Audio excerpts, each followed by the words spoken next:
Hi, folks. So um, we've covered your goal. What is your goal? Okay, so much like the Spice Girls song.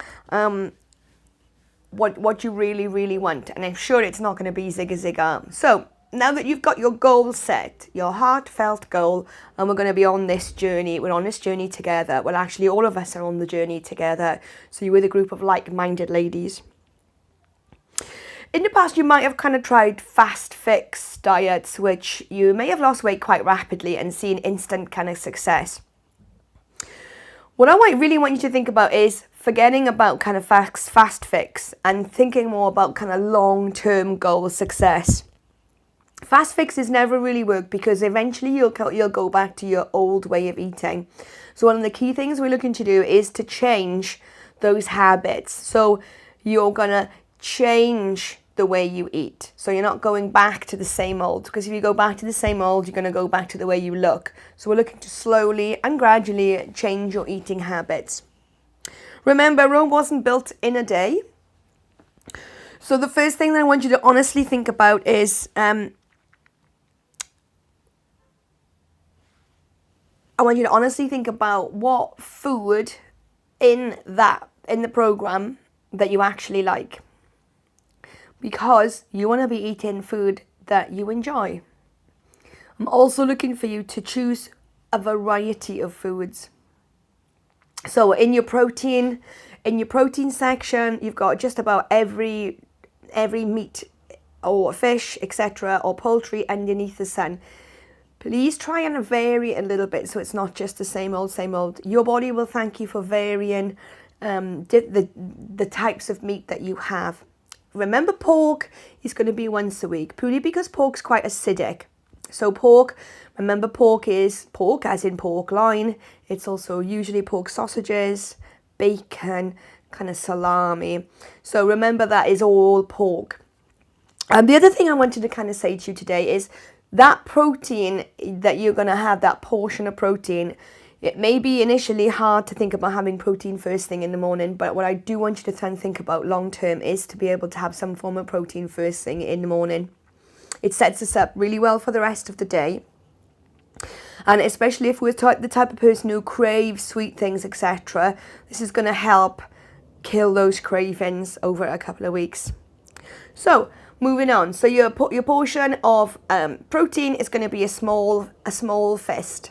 All right, that could be absolutely as a chicken breast, or it could be cut up in something like a curry or in a spag bol. I really wouldn't fret over precise measurements. This is not what it's about. It's about you being simply and easily adapting a new way of living without getting the weighing scales out, without getting MyFitnessPal out to kind of weigh and log calories. It's not about logging calories because we're in the real world here. So, second thing I want you to think about is, for most of you, I'm gonna guess that for most of the ladies I've kind of seen over the past 3.5 years, the thing that's kind of been out of proportion on their kind of dinner plate or their daily intake is the kind of starchy carbohydrates have been too big. So when I say starchy carbohydrates, on your program, that's going to be the bit which comes under quinoa, rice, etc., gluten-free pastas on there, your pulses. So, unless you're vegetarian, and that's going to be slightly different, but I will speak to you individually if you're a vegetarian. So your starchy carbohydrates, I want you to think about the portion of them you have in 2 or 3 times a day. You don't have to have them 3 times a day. It's going to be kind of 2 heaped tablespoons. Again, I don't want you to be anally retarded over this, but I want you to kind of just think in your mind how your plate's going to look. So your starchy carbohydrates, your sweet potato, your rice, your gluten-free pasta, your pulses, etc., your beans, need to be kind of 2 heaped tablespoons. So on our plate, we've got our portion of protein, we've got our portion of starchy carbohydrates if you're going to have it. Then the rest of your plate really needs to be filled with vegetables in some shape or form. Leafy greens are going to be the highest hitter for fat loss. So that's going to be your kind of spinach, your cauliflower, your broccoli, etc. Now, I know that a lot of people kind of pull faces when it comes to green veg.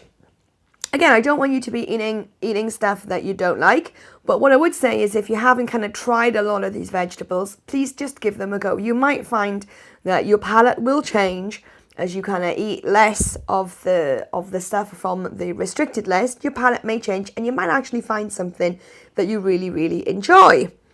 So that's what I want you to think about, the simple basics of it all, what your plate should look like or what your day should look like. It's your portion, your segment of protein, your segment of your starchy carbohydrate, and then the rest is going to be your vegetables. Now, the only other thing I want you to kind of cover with you is the fats.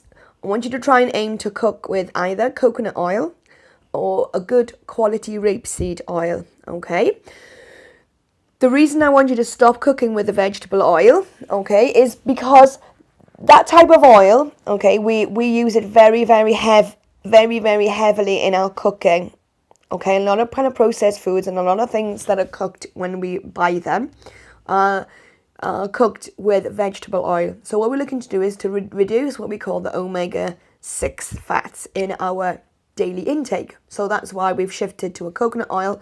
Not everybody likes coconut oil, or we can shift to a rapeseed oil, and they're both good to cook to a high temperature with. They will not get broken down when you cook in the frying pan with them. The rapeseed oil needs to be a good quality organic, cold pressed organic variety that you can see in most supermarkets. The reason why you need to have cold pressed is the quality of the oil, and the reason why you need to have it organic is because rapeseed is a very heavily processed oil, and that's why I want you to get away from the kind of the pesticides that's used generally in the farming of rapeseed. So it's good quality organic and cold pressed. Okay, the other thing I want to kind of touch on is you've got your food now. I want you to go out shopping before you start to change your eating habits. So when you decide you've done your goal, and now we're moving on. You've done your goal, you've started to increase your hydration, and now we're moving on to what food you're going to eat. I want you to go out and I want you to buy 4 or 5 days, or 3 or 4 or 5 days of what you're going to eat ahead of plan. So you know in your head more or less what you're going to eat for the next 4 to 5 days. That way you're less liable to kind of fall off and go back to your old way of eating. If you still have stuff in the house you know that you can't resist, get rid of it or stash it away, give it to somebody else, or lock it away somewhere until you're a couple of weeks further down the line where we're going to introduce treats and things to the program where you can have those craving products again. So we've done our goal, we're increasing hydration, and now we're starting to look at what food we're going to eat.